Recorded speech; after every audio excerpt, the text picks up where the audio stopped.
Bonjour, bonjour mes chers bien-aimés. Nous sommes encore là, debout parmi les vivants. C'est une grâce que le Seigneur nous accorde. Nous bénissons le nom de notre Seigneur Jésus-Christ. Tu es encore debout, ta maison est debout, tes enfants sont là. Et vous vous préparez encore pour attaquer la journée. Certains sont déjà partis. Alors c'est qui veille sur nous? C'est le Seigneur Jésus-Christ. Chers bien-aimés, dans cette vie, nous sommes tous appelés à dessiner notre image, à dessiner nos caractères. Oui, c'est pourquoi on nous éduque, nos parents. C'est pourquoi on nous instruit pour avoir de la connaissance. Parce que chacun de nous est appelé à la responsabilité de dessiner son image. Et la parole de Dieu aussi nous donne l'occasion de choisir quelle image nous voulons dessiner de notre personnalité. Nous allons rapidement aller dans la parole de Dieu. Quand nous allons dans 2 Corinthiens chapitre 3, le verset 3. Qu'est-ce que la Bible nous dit? La vérité, c'est la parole de Dieu. Allons-y, suis-moi. 2 Corinthiens chapitre 3, le verset 3. La Bible dit: vous êtes manifestement une lettre de Christ écrite par notre ministère, non avec l'encre, mais avec l'Esprit du Dieu vivant, non sur des tables de pierre, mais sur des tables de chair, sur les cœurs. Amen. On parle de toi et de moi. La Bible parle de nous deux. Elle nous dit que nous sommes, je vais simplifier, nous sommes une lettre de Christ qui est adressée au monde. On nous parle de l'image que nous devons porter devant ce monde.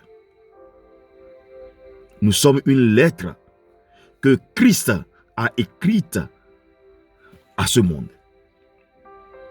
On fait allusion à notre caractère, à nos comportements, à nos manières de parler, à nos manières de marcher, à nos manières d'agir. C'est ça la lettre dont on parle. Alors toi, chrétien, toi qui as donné ta vie à Jésus, je ne dis pas que tu es parfait, tu es obligé d'être parfait. Il ne faut pas se lancer dans cette course. Tu ne peux pas l'être. Personne n'est parfait et ne sera parfait. Alléluia. Tu ne peux pas l'être. Alors du coup, le Seigneur te dit, comme tu as donné ta vie à lui, il a veillé à ce que tu deviennes une nouvelle créature.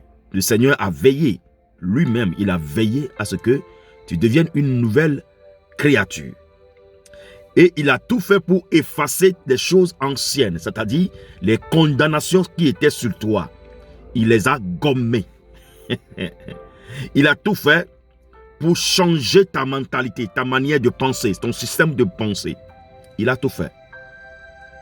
Et là, il t'a présenté de nouveau comme une nouvelle créature. Les choses anciennes sont passées et toutes choses sont devenues nouvelles. Pourquoi il a fait? Pour que tu ne sois pas dans la culpabilité. Parce qu'il connaît nos défauts, il connaît tout ce qu'on a fait avant de venir vers lui. Ce verset-là, qui est 2 Corinthiens chapitre 5, le verset 17. Si quelqu'un est en Christ, les choses anciennes sont passées et toutes choses sont devenues nouvelles. Il veut te faire sortir de la culpabilité. Ne porte plus les charges de ton passé. Parce qu'il te l'a dit, venez à moi, vous tous qui êtes fatigués et chargés, et moi, je vous donnerai du repos. Le Seigneur a renouvelé ta nature. Le Seigneur a fait de toi une nouvelle créature. Il a gommé toutes les choses qui sont anciennes dans ta vie. Tous ces défauts qui étaient en toi. Tous ces crimes que tu as commis. Oui. Tous ces vols que tu as commis. Tous ces injures. Oui, il les a gommés.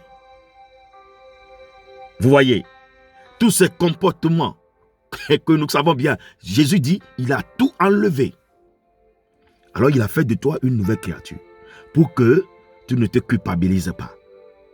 Maintenant, il te dit aujourd'hui, dans cette émission Café matinal Parole de vie, que maintenant, toi, comme tu es devenu une nouvelle créature, alors tu es devenu aussi une lettre.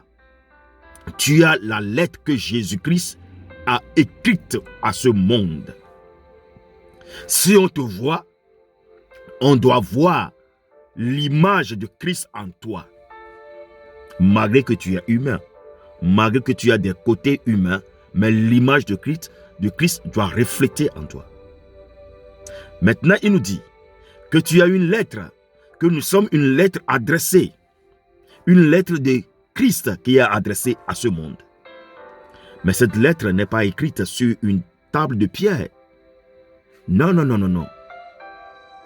Mais cette lettre est écrite sur une table de chair qui est ton cœur. Alors, l'image dont on nous parle, ça vient de Jésus, mais c'est logé où? Ça doit être logé où?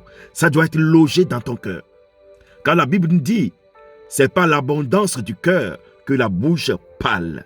C'est-à-dire que quand les choses sortent de ta bouche, quand tu parles, on doit sentir que celui-là est nourri. On doit sentir que tu es nourri par quoi? Par l'évangile, la parole de Dieu. On doit sentir que tu es nourri par Christ. Et c'est qui est Christ? Christ se trouve dans sa parole, la parole de Dieu. Alléluia. On doit sentir cela, que tu es nourri par la parole. Ta bouche doit proclamer la bonne nouvelle. Alléluia. Car la Bible dit, l'Esprit de Dieu est sur moi. Il m'a oint pour annoncer quoi? La bonne nouvelle. Pas des mauvaises nouvelles. Pas des colpotages. Non, la bonne nouvelle. Pas des malédictions. Non, la bonne nouvelle. Pas des injures. Non, la bonne nouvelle. Cher bien-aimé, tu es une lettre. Tu es une lettre. Cher bien-aimé, tu es une lettre de Christ. Et cette lettre, elle est adressée au monde. On parle de ta vie. J'ai bien dit, on ne te demande pas d'être parfait parce que nul ne serait parfait avant l'arrivée de Jésus. Mais quand tu ouvres ta bouche pour parler, souviens-toi que tu es une lettre. Que de ta bouche doit sortir des bonnes nouvelles. Nous sommes une lettre adressée à ce monde. Et cette lettre, c'est la lettre de notre Seigneur Jésus-Christ. Nous allons prier.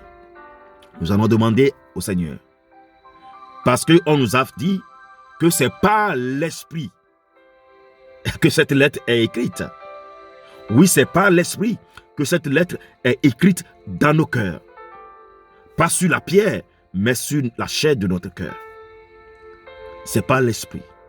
Alors, nous devons faire quoi? Demander l'aide du Saint-Esprit. Pour que l'Esprit de Dieu soit connecté à notre esprit. Afin de manifester les fruits de l'Esprit. Que nous connaissons bien. Les 9 fruits de l'Esprit. Que nous manifestons ces 9 fruits de l'Esprit. Dans Galates 5, 22. Et le premier, c'est l'amour. Alléluia. Le premier, c'est l'amour. Alors que Dieu, le Seigneur, par son esprit, nous aide. Que cette lettre soit claire devant le monde. Que cette lettre soit lisible. Que cette lettre soit convaincante. On parle de toi, on parle de moi. On parle de nous. Tu n'es pas parfait, Tu n'es pas obligé d'être parfait. On ne t'oblige pas à être parfait. Tu ne le seras pas. Et ça, le Seigneur le sait. C'est pourquoi il dit, c'est son esprit qui va t'aider dans tes faiblesses. Cher bien-aimé, il faut beaucoup prier et demander que l'esprit par lequel cette lettre est écrite nous aide, le Saint-Esprit. Seigneur, nous bénissons ton Saint-Nom. Nous te louons, nous te rendons grâce. Tu es fidèle et tu nous as promis que tout ce que nous demanderons avec foi par la prière, nous le recevons. Alors nous demandons que nous soyons réellement cette lettre dont tu parles. Cette merveilleuse lettre que toi tu as écrite à ce monde que nous sommes. Garde notre cœur, garde nos cœurs, que nous soyons des gens qui ressemblent à cette lettre d'amour que toi tu as écrite à ce monde. Merci par ton esprit de nous aider, de nous accompagner, de nous soutenir en face des difficultés de ce monde, en face des mépris de ce monde, et de nous garder à toujours manifester le fruit de ton esprit. Au nom de Jésus, nous avons ainsi prié. Amen, amen, amen. Cher bien-aimé, ne t'avise pas à utiliser ta propre force. Non. Ce ne serait pas ta force, ni pas ta puissance, mais c'est par l'Esprit de Dieu. Alors, lève-toi et va manifester cette lettre que tu es. Cette merveilleuse lettre que tu es. Et à chaque fois que tu ouvriras ta bouche, fais attention et rappelle-toi que tu es une lettre adressée à ce monde. Et cette lettre, c'est la bonne nouvelle que tu dois annoncer. Ça ne serait pas facile, mais c'est l'Esprit de Dieu qui t'aidera. Et il est prêt à t'aider. Dispose seulement ton cœur. Sois richement béni et bonne journée à toi et à toute ta famille. Que la paix et l'amour du Christ soient avec vous. Bye bye.